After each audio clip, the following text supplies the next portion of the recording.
안녕하세요. JD 부자연구소의 소장 조던입니다. 오늘은 부자가 되는 4가지 방법이라는 주제로 말씀드리도록 하겠습니다. 2020년 7월 23일 목요일 시황입니다. 뉴욕 마감 다우 0.6% 상승했다. 화이자 백신 플러스 추가 부양 기대 요것 때문에 이제 올랐다라는 거죠. 많이 오른 건 아닙니다. 많이 오른 건 아니고요. 다우 지수는 이제 0.62% 올랐고요. 그래서 3거래일 연속 상승세다 이렇게 나오고 있고, 그다음에 S&P 500은 0.58%, 그리고 나스닥은 제일 조금 올랐죠. 0.24% 이렇게 올랐습니다. 아무래도 이제 보합이고요. 0점대 오르면 좋은 겁니다. 이렇게 1점대나 2점대 이렇게 오르거나 내리면 안 좋은 거고, 등락이 심하지가 않아야 좋습니다. 어저께 이제 나스닥이 0.24% 오르면서 이제 끝이 났죠. 아무래도 오늘 이제 실적 발표, 새벽 실적 발표를 한 마이크로소프트하고 테슬라의 영향도 어느 정도 있지 않나 이렇게 보입니다. 그래서 이제 왜 올랐나, 왜 올랐나 이렇게 보면 화이자하고 독일 바이오엔테크가 공동 개발 중인 코로나19 백신이 성공하면 미 정부가 19억 5천만 달러를 주고 백신 1억 개를 구매하기로 했다. 이렇게 얘기를 했죠. 그래서 추후에 5억 개를 추가 주문할 수도 있다라고 이제 보건당국은 밝혔습니다. 그래서 이제 화이자가 이제 한 5% 정도 넘게 올랐고, 바이오엔테크는 13.7%가 뛰었다. 이런 얘기가 있고, 그래서 이제 지표 호재도 나왔다. 그래서 기존 주택 판매가 20.7% 급등했다라는 겁니다. 백신은 이번 가을부터 생산 돌입해가지고 수억 개를 이제 뿌린다는 얘기가 있고, 그리고 이런 구매 계약 같은 경우는 평소에 많습니다. 그래서 꼭 이것 때문에 올랐다라고 보긴 힘들고, 요즘에 이제 분위기는 그렇게 나쁘지가 않다라는 거죠. 지난주보다. 그래서 이렇게 서두른 이유는 아무래도 이제 2차 대유행 때문인 것으로 보이고요. 2차 대유행이 이제 가을서부터 유행할 예정인데, 아무래도 이제 백신을 이렇게 많이 뿌리게 되면 이렇게 감염되고 이런 사람들이 좀 적어질 거 아니에요. 그래서 백신 주가가 요즘 사상 최고치 행진을 하고 있는데, 노바백스나 아니면은 모더나나 이런 주식들도 굉장히 많이 오르고 있습니다. 그런데 이제 많이 오른 만큼 올랐을 때 들어가면 이제 많이 떨어집니다. 하루에도 한 15%씩 막 떨어지고 이렇기 때문에 좀 간이 작다. 이런 사람들은 좀 매수에 신중하시길 바랍니다. 오히려 이제 1등주 위주로 투자하시는 게 더 나아요. 주택 판매가 20.7% 급등했다라는 이제 소식이 있는데, 이유는 뭐냐? 이게 이제 재택근무로 도심 외곽으로 나가는 사람들이 많아서 이 사람들이 이제 도심 외곽 집들을 많이 사고 있어요. 실제로 미국의 이제 실리콘밸리라든가 이런 쪽에서는 코로나가 아직 끝나지도 않았는데 이렇게 출퇴근을 해라 이런 식으로 하니까 사람들이 굉장히 반발을 많이 했다라는 거죠. 그래서 어느 정도는 이게 대세로 굳어진 게 아닌가 이렇게 생각이 듭니다. 그래서 미국은 직접적으로 이제 코로나가 집값에 영향을 미치고 있다 이렇게 볼 수 있고요. 앞으로 이제 코로나가 끝나면 더 많이 오를 것으로 보여요. 왜 그러냐면 코로나 때문에 이제 다른 집을 이제 방문하는 것을 이제 좀 꺼려하는 경향이 좀 많아가지고 그렇게 많이 거래가 되고 있지는 않다고 해요. 근데 아무래도 이제 재택근무 끝나고 재택근무하고 그다음에 도시 외곽으로 이제 분산이 되고 하는 것들은 시대적인 흐름이 아닌가 이렇게 보입니다. 추가 실업수당 6개월 연장한다, 200달러 감액한다. 이거는 아직 이것 때문에 올랐다라고 보긴 좀 힘든데, 연장이 됐다는 얘기는 아니고 이제 진행 중이란 얘기입니다. 진행 중이란 얘기고, 실업수당을 이제 12월까지 연장을 하는데 금액을 600에서 400달러로 줄이는 방안을 논의 중이라는 거죠. 근데 왜 400달러냐? 지금 주급 자체가 지금 한 477달러 정도가 평균이라고 합니다. 근데 600달러를 주고 있으니까 공화당 같은 경우는 얘네들이 600달러를 주면 오히려 쉬는 게 돈을 버는 거네라고 하면서 집에서 이제 쉰다는 얘기죠. 그렇기 때문에 400달러를 주고 이제 한 77달러 정도가 이제 부족하게 되면 일하면 이제 뭔가 인센티브가 있어야 되지 않냐. 그래야지 어느 정도 이제 일을 더 해야지 더 이제 경제가 살아나고 그러는데, 지금 이거는 이제 돈으로 밀어올린 게 아니냐라는 이제 얘기가 있는 거죠. 그리고 이제 공화당이 아무래도 자기네들이 집권할 거라고 보는 것 같아요. 그러니까 이렇게 좀 빡시게 나오죠. 왜냐하면 집권할 거라고 안 보면 지금 왕창 올린 다음에 다음번에 이제 민주당의 조 바이든이 만약에 된다면 그러면 이제 모든 책임을 이제 뭐 이런 이제 민주당 쪽으로 밀면서 뭐 이제 뭐 의회 파업이라든가 이런 것들을 할 수가 있는데 지금 뭐 이렇게 좀 타이트하게 3조 달러가 이제 민주당에서 이제 올렸고 그다음에 1조 달러를 준다고 이제 공화당이 하는 게 트럼프가 이제 당선될 확률이 높기 때문에 이렇게 미는 게 아닌가. 예, 공화당에서는 뭐 그렇게 보입니다. 그런데 이제 7월 말까지 이제 법안이 종료가 되는데 7월 말 안쪽으로 추가 부양안 합의가 좀 힘들 것 같다 이런 얘기가 나오고 있어요. 예.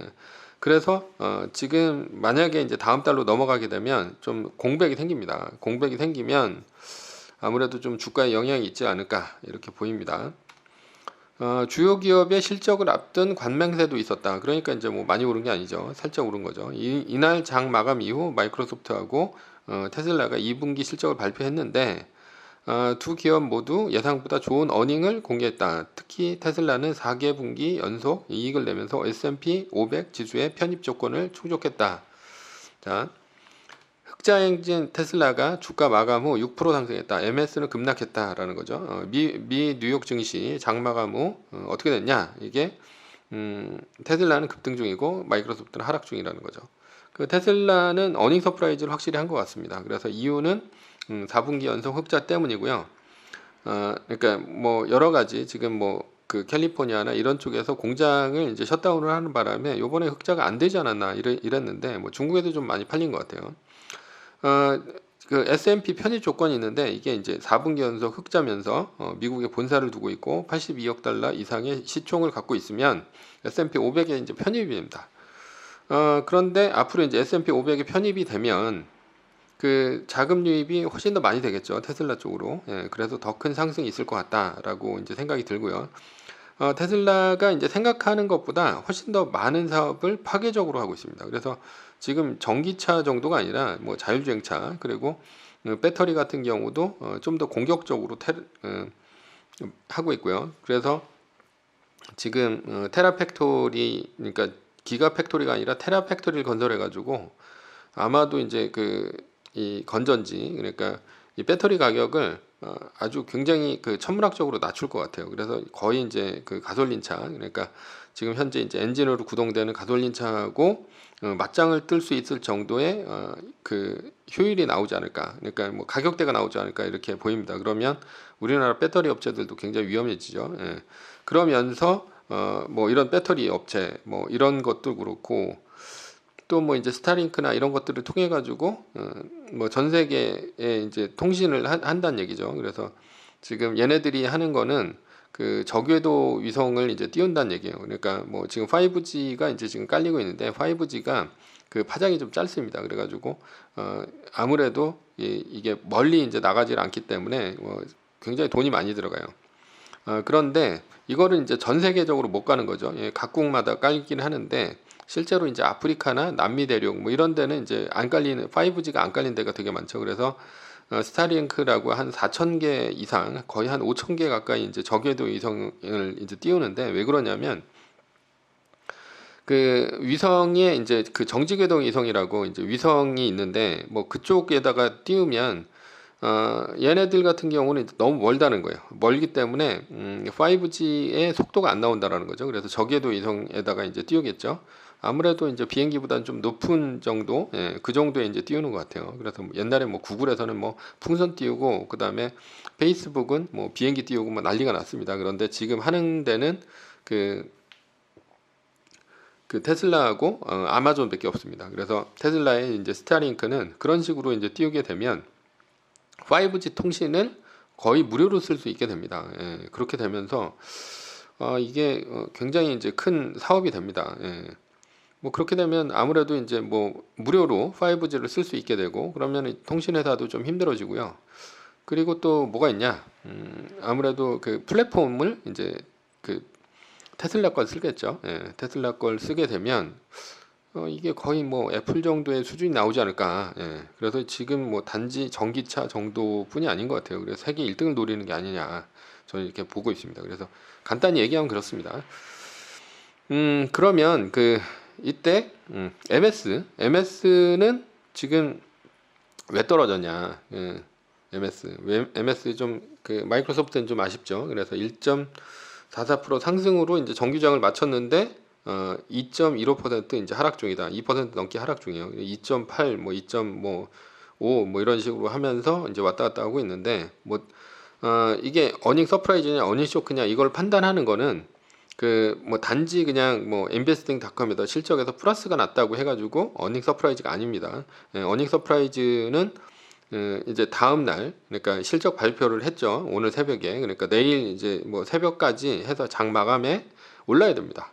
올라야지 어닝 서프라이즈가 되는 거고요. 그리고 떨어지면 어닝 쇼크입니다.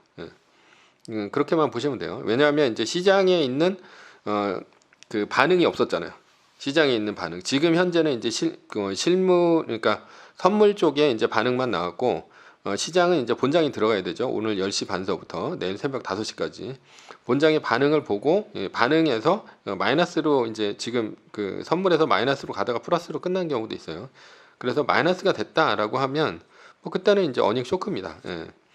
어닝 쇼크고 뭐 실제로는 한 2% 이하는 뭐 그렇게 어닝 쇼크라고 보기는 힘든데 뭐 마이너스가 났다면 일단 어닝 쇼크죠. 그러면 얘네들이 왜 떨어졌냐라는 거죠.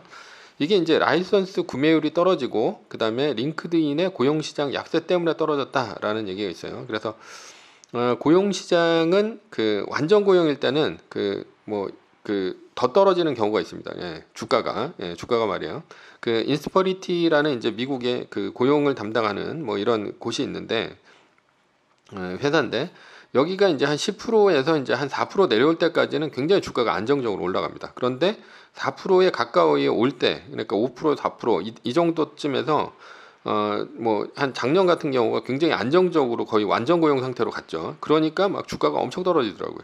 왜 그러냐? 이게 너무 이제 안 좋을 때는 뭐 기업에서 이제 채용을 안 해서 떨어지고요. 그리고 너무 좋을 때는 일단 뭐 다 채용이 된 상태니까 뭐 이직 수요 정도밖에 없잖아요. 그러니까 장사가 안 되는 거죠. 그래서 지금 현재는 그러니까 얘네들이 좋을 때는 아마도 이제 한 10%에서 4% 이제 내려올 때까지 요때가 이제 링크드인이 좋아질 것 같아요. 근데 지금 현재 이제 10%가 훨씬 넘어가니까 그리고 지금 뭐 보잉이라든가 아니면 뭐 항공사라든가 이런 데서 구조조정 엄청 하고 있잖아요. 그런데 이런 그 고용을 하는 아무래도 이런 그 앱들은 좀 떨어질 수밖에 없죠. 그래서 현재는 좀 안 좋은데 기업이 이제 구조조정 마무리하고요. 코로나 지나면 그때부터 오히려 엄청나게 올라갈 것으로 이제 보입니다. 그때는 이제 오히려 이제 링크드인 때문에 어닝 서프라이즈가 되겠죠. 왜냐하면 이게 온라인 채용 시스템이고요. 그리고 뭐 팀스 같이 뭐 이런 화상회의 이런 것들을 다 할 수 있으면 아무래도 이제 시너지가 좋지 않을까 이렇게 생각합니다. 다만 현재는 별로 안 좋다 이렇게 볼 수 있어요. 소득세 최고세율 45% 인상했다라는 이제 기사가 있는데요. 기획재정부가 발표한 2020 세법 개정안에서 내년서부터 3포인트 이상해서 45%를 때린다라는 거죠. 과세표준 10억 초과. 그러니까 10억 벌면 10억 이상 벌면 그때부터 45% 때린다라는 거예요. 현재는 얼마예요? 5억 초과하면 42%인데 3%더 올린다는 얘기죠. 자, 10억 원 이상의 소득을 거두면 45%를 때린다는 얘기인데, 자, 앙드레 코스톨라니가 부자가 되는 4가지 방법을 얘기했습니다. 첫 번째는 부자로 태어나는 것, 두 번째는 부자와 결혼하는 것, 세 번째는 사업을 하는 것, 네 번째는 투자자로 사는 것입니다. 여기서 이제 1번하고 2번은 아무래도 좀 힘들겠죠. 뭐 이렇게 경쟁률 좀 치열하고, 그 다음에 이제 원래 이제 다시 태어나야 되니까 힘들고요. 그러면 이제 일반인이 부자가 되는 게 뭐냐? 3번하고 4번입니다. 그러면 이제 코스톨라니가 왜 월급쟁이를 하면 부자가 안 된다 이렇게 얘기를 한 거냐. 그러니까 안 된다는 얘기는 아니지만 이거 뺐죠. 이게 이제 세법 때문에 그렇습니다. 세법. 월급쟁이는 지금 현재 이제 의료보험, 가근세, 뭐 이런 각종 이제 명목 세금, 뭐 이런 것들을 다 이제 그 투명하게 정부에서 들여다보고 있고 여기다 이제 세금을 다 때립니다. 그런데 사업을 하면 거꾸로 가요. 뭐냐면 뭐 만약에 이제 내가 사업을 한다 그러면 뭐 사무실 이자 비용이 있다, 월세 비용이 있다 이런 것들을 다 공제를 해줍니다. 직원 급여 다 공제를 해주고 감가상각비, 뭐 차량 유지비, 각종 공과금 이런 거 다 공제를 해줘요. 근데 이 월급쟁이는 그런 게 없죠. 그리고 이제 나머지를 갖고 이제 세금을 때리는데 법인 같은 경우는 2억 초과해서 200억 미만일 때는 얼마를 내냐? 22% 냅니다. 뭐 20%긴 한데 뭐 지방소득세 2% 합하면 22%죠. 그리고 심지어 2억 이하는 10%, 11% 정도밖에 안 돼요. 예, 법인세가 10%, 그다음에 지방소득세 1% 해가지고 그 정도밖에 안 되는데 개인은 얼마 내라는 얘기예요? 10억 원 넘어가면 45% 때린다는 얘기죠. 자, 뭐 하라는 얘기입니까? 사업하라는 얘기죠. 그 사업을 할 때도 그래요. 사업을 할 때도 보면 공장을 경영하잖아요. 그러면 이제 직원을 써야 되는데 직원을 쓰면 뭐 직원 급여, 그다음에 각종 보험, 뭐 퇴직금 뭐 이런 것들을 많이 줘야 되는데 근데 공장 자동화를 해요. 공장 자동화를 해가지고 기계를 쓰면 오히려 이제 감가상각비 뭐 이런 것들을 통해 가지고 리스 비용 이런 것들을 통해서 더 많은 세금 혜택을 줍니다. 그러니까 사업을 하되 뭘 하라는 얘기야? 예, 직원 쓰지 말고 공장에서 기계 쓰라는 얘기죠. 예, 공장 자동화를 하면 돈을 더 깎아주니까. 그 세금을 통해서 우리가 이제 알 수 있는 거는 정부에서 어떤 것을 밀어주느냐. 이거는 이제 우리나라 정부뿐이 아니라 세계적인 모든 정부들이 이렇게 하고 있어요. 왜 그러냐? 예, 부자들의 이제 자본은 국경을 넘어가기 쉽거든요. 그러니까 인적 자원은 그 국내에서만 도는데 뭐 외국어를 배워가지고 뭐 미국 가서 취업을 한다. 뭐 그렇다 하더라도 되게 힘들죠. 예. 그리고 여러 가지 이제 취업 비자라든가 이런 것들이 이제 걸림돌이 있어서 그런데 지금 이제 자본 같은 경우는 뭐 해외에다 공장을 세운다든가 아니면 해외에다가 뭐 사업을 한다든가 이런 것들은 쉽다라는 거예요. 그렇기 때문에 이제 경쟁이 치열하다 보니까 법인들을 그러니까 기업들을 밀어줄 수밖에 없다라는 거죠. 그래서 사업을 하라는 얘기입니다. 다만 이제 사업을 하게 되면 망할 확률이 높죠. 그래서 이제 코스탈라니가 얘기한 게 바로 이제 투자자가 되란 얘기입니다. 자, 현재 이제 달러 빼고 다 올랐다. 금, 주식, 은, 뭐 이런 원유 가격 유동성 랠리다. 자, 달러 가격 떨어지고 그 다음에 금 원유 가격은 오르고 그 다음에 유가 전쟁 이후 최고가 써낸 이제 WTI. 자, 이게 뭔 얘기입니까? 예, 달러 가격이 떨어진다는 얘기예요. 자, 달러 인덱스가 95선이 깨졌습니다. 그래서 이제 지금 이제 94점 이제 몇인데 이게 이제 완연하게 약세로 가고 있죠. 달러 인덱스가 떨어지면 어떻게 한다는 얘기예요? 시중 자금이 안전자산인 달러를 떠나서 위험 선호 자산으로 가고 있다는 얘기죠. 왜냐하면 이제 연준에서 무제한으로 양적 완화를 해가지고 달러의 가치 훼손이 되기 때문에 이렇게 하느니 차라리 이제 달러 팔고 딴 거 사자라는 거죠. 그래서 그 월급을 모아가지고 부자 되기도 또 힘든 세상이 됐어요. 왜냐하면 그 달러 가치가 떨어지는데 원화 가치는 더 떨어져요. 예. 그 달러 같은 경우는 이번에 이제 연준에서 얼마 풀었습니까? 2조 9천억 달러 풀었죠. 예. 그리고서 이제 7월 달까지 풀고 앞으로 이제 3조 달러 더 푼다는 얘기예요. 그런데 그만큼 우리나라 원화는 양적완화 했나요? 예. 양적완화 안 했죠. 근데 원화가 이제 얼마였었냐? 코로나 전에는 한 1170원 하다가 한 1240원까지 갔다가 뭐 1280원까지도 갔었죠. 지금 현재는 이제 1200원에서 1190원 왔다 갔다 하는데 이 뭐예요? 예. 달러가 달러보다 원화가 더 많이 떨어졌다는 얘기입니다. 예, 가치가. 자, 그래서 그 원화의 가치는 달러의 가치보다 더 훼손되고 있어요. 원화가 떨어지는 게 왜 그러냐? 미국이 이제 소비시장이죠. 소비시장에 접근하려면 달러보다 더 싸야지 뭘 할 수가 있습니까? 예, 수출을 할 수가 있죠. 예, 그러니까 결국은 뭐 하라는 얘기예요? 해외 자산에 투자하는 게 답이다라는 거예요. 이번에 정부에서 강력한 부동산 대책 내놓았죠. 예.